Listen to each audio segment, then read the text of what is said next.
আসসালামু আলাইকুম। আশা করি সকলে ভালো আছেন। আলহামদুলিল্লাহ, আপনাদের দোয়ায় আমিও ভালো আছি। এর আগে একটি করলার বাগানের ছোট্ট একটি ভিডিও দিয়েছিলাম আপনাদের। আজকেও অন্য একটি বাগানের ভিডিও দিচ্ছি আপনাদের। আসলে অনেকেই কেউ কিন্তু এখনও জানান নেই যে ফুল ভিডিও দেওয়ার জন্য। হয়তো আপনারা যখন ফুল ভিডিও চাবেন অবশ্যই আমরা দেব।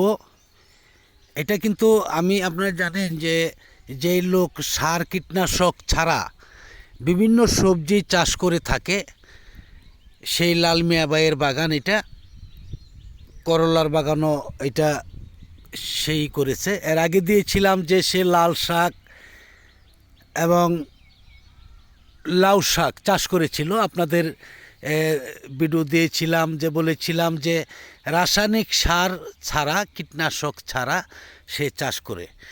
আবার সে যে করলা চাষ করেছে, ফল মোটামুটি আসা শুরু করেছে।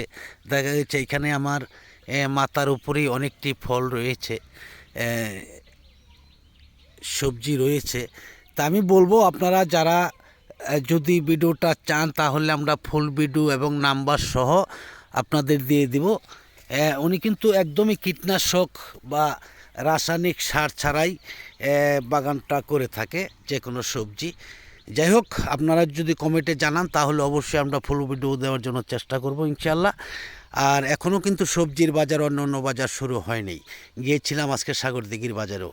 যাই হোক, সকলে ভালো থাকুন। আসসালামু আলাইকুম ওয়া রাহমাতুল্লাহি ওয়া বারাকাতুহু।